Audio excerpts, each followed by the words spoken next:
Hello and welcome back to trade track YouTube channel. यहाँ पर हम बात कर रहे हैं कि बिगिनर्स को किस तरीके से मार्केट में शुरुआत करनी चाहिए। और इसी से रिलेटेड हमने कल एक वीडियो बनाई थी जिसमें दिखाया था कि मार्केट में 3 ट्रेंड होते हैं, अप ट्रेंड, डाउन ट्रेंड और साइडवेज मार्केट। तो जो बिगिनर्स हैं उन्हें स्टार्टिंग में साइडवेज मार्केट से ही शुरुआत करनी चाहिए। और हमने बताया था कि इसमें क्या होगा, आपको जो है प्रैक्टिकल दिखाएंगे। तो यहाँ पर हम प्रैक्टिकल लेकर आ चुके हैं। यहाँ पर देखिए रिलायंस का चार्ट है, करंट में आप इसको चेक कर सकते हैं। दो रेंज के अंदर ये चार्ट यहाँ पर देखने को मिलेगा। कल हमने बताया था कि जब भी मार्केट एक रेंज में होता है तो वहाँ पर एक कंसोलिडेशन जोन में ऊपर का जो पॉइंट होता है वो हर बार रेजिस्टेंस की तरह काम करता है, और जो नीचे वाला पॉइंट रहता है वो हर बार सपोर्ट की तरह काम करता है। तो यहाँ पर ये देखिए रेजिस्टेंस की तरह काम हो रहा है। यहाँ पर रेजिस्टेंस, रेजिस्टेंस और ये भी रेजिस्टेंस है। तो इस तरीके से हमें यहाँ पर रेजिस्टेंस देखने को मिल रहे हैं। और नीचे जो है हम अगर देखें तो यहाँ पर हमें सपोर्ट देखने को मिल रही है। तो ये सपोर्ट है और ये भी सपोर्ट है, ये भी सपोर्ट है। तो ऐसी कंडीशन में हमें क्या करना होता है, जैसे ही मार्केट हमारे ऊपर वाले पॉइंट के पास पास जाता है यहाँ पर, तो हम सेलिंग साइड की अपॉर्चुनिटी सर्च करते हैं और अपनी पोजीशन को शॉर्ट करते हैं, या फिर इंट्राडे में शेयर को सेल करते हैं। जब भी स्टॉक इस वाली रेंज के पास पहुंचता है, हालांकि आप एक या दो बार में इसको आइडेंटिफाई नहीं कर सकते, करंट में मैं उसको भी दिखाऊंगा, लेकिन पहले आप समझिए। तो यहाँ पर जब एक दो पैटर्न बन जाते हैं, उस यहाँ तक तो आपको ये समझ में नहीं आएगा कि मार्केट चल क्या रहा है। इसके बाद आप इसको देख पाएंगे कि हाँ ये एक रेंज में है। तो बस ये पॉइंट आपका एंट्री पॉइंट हो जाएगा, ये पॉइंट एग्जिट पॉइंट, ये पॉइंट एंट्री पॉइंट। देखिए अगर हम यहाँ पर बात कर रहे हैं तो ये बिल्कुल पॉइंट टू पॉइंट एंट्री नहीं मिलेगी आपको, यहाँ पर दो चार पॉइंट अप डाउन भी इसको देखना पड़ेगा। तो ये इस तरीके से यहाँ पर रहेगा। अगर प्राइस इस रेंज के आसपास है तो यहाँ पर आपको बियरिश होना है, इस रेंज के आसपास है तो यहाँ पर आपको बुलिश होना है। अब देखिए किस तरीके से यहाँ पर चीज़ें चली हैं, वो हम लेटेस्ट एग्जाम्पल के साथ देखते हैं। जैसे कि अभी अगर हम इस चार्ट को थोड़ा सा और बड़ा करें तो यहाँ पर देख सकते हैं ये जो ट्रेंड लाइन थी, इस ट्रेंड लाइन का अभी फ़िलहाल यहाँ पर हुआ है ब्रेकआउट। तो मैं ये दिखाता हूँ इस पॉइंट के साथ।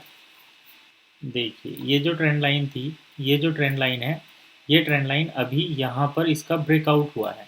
तो यहाँ पर दो तीन पॉसिबिलिटी निकल कर सामने आती हैं जो कि हम यहाँ पर देखेंगे। तो देखिए जैसे ही इस ट्रेंड लाइन का ब्रेकआउट हुआ है तो यहाँ पर रीटेस्ट, और रीटेस्ट के बाद ये नीचे जाना चाहिए। एक कंडीशन तो ये बन सकती है। दूसरी ये कि ये नया हाई लो करके फॉर्म कर दे। तो चलिए अब हम इसको थोड़ा इंट्राडे टाइम फ्रेम पर चलते हैं और 15 या 30 या 15 मिनट के टाइम फ्रेम पर देखते हैं। तो देखिए 15 मिनट के टाइम फ्रेम पर अगर हम देखें तो यहाँ पर हमें दो पॉइंट नज़र आते हैं। इन दो पॉइंट के हिसाब से हम आगे की तैयारी कर सकते हैं। हालांकि अभी ये डाटा इनफ नहीं है। तो यहाँ पर ये एक पॉइंट है, ये दो पॉइंट हमें मिले हैं। तो ये दो पॉइंट हो गए सपोर्ट के पॉइंट, ये सपोर्ट हो गई, ये सपोर्ट टू होगी, और ये हमें मिला पहला रेजिस्टेंस पॉइंट। अब देखिए ये प्राइस यहाँ से फिर अपसाइड जाना शुरू हुआ है। अगर ये 2960 के पास से आकर प्राइस रजिस्ट करता है तब हम इसको एक रेंज के आसपास मान सकते हैं, या फिर ट्रेंड लाइन के हिसाब से देखेंगे कि किस रेंज में अभी ये प्राइस चल रहा है। बड़ा टाइम फ्रेम जब भी हम देखेंगे तो यहाँ पर ये चीज़ें बिल्कुल क्लियर हो जाती हैं कि अभी प्राइस स्टॉक जो है किस फॉर्म में चल रहा है, यानी कि किस ट्रेंड में है, कंसोलिडेशन जोन में है, अप ट्रेंड में है, डाउन ट्रेंड में है। तो इसके लिए मैं तो 2 आवर के टाइम फ्रेम को फॉलो करता हूँ। आप चाहें तो वीकली, डेली, जिस भी टाइम फ्रेम पर आप ट्रेड करते हैं उसी के हिसाब से आपको यहाँ पर चीज़ें देखनी है। तो देखिए ये भी एक इसका कंसोलिडेशन जोन रहा है, ये एक कंसोलिडेशन जोन रहा है।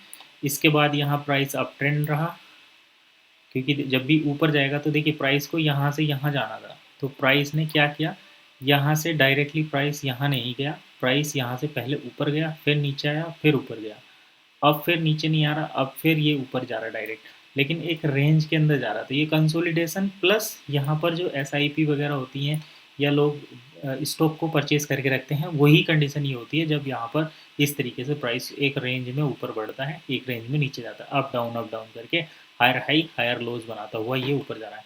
तो इस तरीके से हम इन चीज़ों को देखते हैं। इसी तरीके के एग्जाम्पल आप दूसरे स्टॉक में भी देख सकते हैं और दूसरे इंडेक्स में भी चेक कर सकते हैं। तो अगर मैं दिखाऊँ यहाँ पर बैंक निफ्टी में या फिर निफ्टी में, तो हमें सेम सिनेरियो नज़र आएगा। तो ये देखिए इस समय हमने ओपन किया हुआ है निफ्टी का चार्ट। निफ्टी के चार्ट को अगर हम देखें तो यहाँ पर हमें देखने को मिलता है ये एक रेंज, जैसे अभी एचडीएफसी में या रिलायंस में तो हमने ये 2 पॉइंट देखी, तो यहाँ पर हमें ये हायर पॉइंट मिल गए, ये पॉइंट मिल गया, ये पॉइंट मिल गया, नीचे ये पॉइंट मिल गया और ये पॉइंट मिल गया।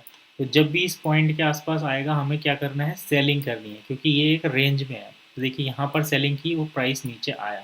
अब देखिए ये 50% से नीचे जाएगा या 50% से ऊपर जाएगा, ये चीज़ें भी हम जो है वेरीफाई करते हैं। ये इसके लिए आप चाहें तो फिब टूल को यूज कर सकते हैं, फिब रिट्रेसमेंट टूल, जो कि आपको मिलेगा यहाँ पर।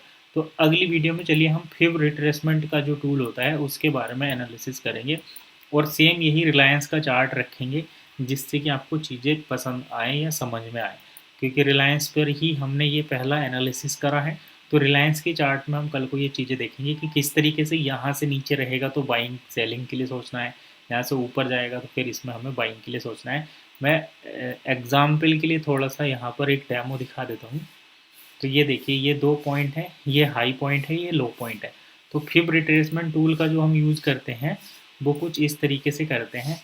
ये है हाई पॉइंट, यहाँ से प्राइस गिरना शुरू हुआ, और ये है लो पॉइंट, यहाँ तक प्राइस गिरा। तो जब तक इसमें बायर नहीं आएंगे, जब तक कि ये 0.5 के लेवल को क्रॉस ना कर दे। तो ये 0.5 का लेवल है। अब देखिए कल 0.5 के लेवल पर इसने 3-4 कैंडल बनाई, लेकिन ऊपर से क्या मिला हमें, रिजेक्शन। तो जैसे ही रिजेक्शन मिला, मतलब ये कहीं ना कहीं बायर इसमें इंटरेस्टेड नहीं थे। अगर ये 0.5 के लेवल को ऊपर क्रॉस कर देता बुलिश कैंडल के साथ, तब यहाँ पर बायर आते, अदरवाइज हमें यहाँ पर सेलिंग देखने को मिली। तो इस तरीके से यहाँ पर रहता है। इसके पीछे भी सेम यही कंडीशन है लास्ट वाले चार्ट में। तो चलिए इसी चार्ट को हम थोड़ा सा और पीछे कर देते हैं और यहाँ पर देखते हैं। तो इसमें क्या होता है, जैसे प्राइस यहाँ से बढ़ना शुरू हुआ, यहाँ तक गया, यानी कि ये है हाई पॉइंट और ये है लो पॉइंट। तो इसको हमने यहाँ पर मार्क कर दिया। अब देखिए ये हाई और लो पॉइंट है। अब हमें इसमें बुलिश होना है या बियरिश होना है, ये कंडीशन तय करेगी कि बायर्स एक्टिवेट हैं या सेलर्स। तो ये है 0.5 का लेवल, ये जो ग्रीन लाइन है 0.5 का लेवल है। अगर कोई रेड कैंडल इसको क्रॉस करती है, दैट मीन्स यहाँ पर सेलर एक्टिवेट हो रहे हैं, बायर्स के स्टॉप लॉस हिट हो रहे हैं। अदरवाइज यहाँ पर मार्केट बायर के कंट्रोल में, और देखिए यहाँ से मार्केट गया ऊपर।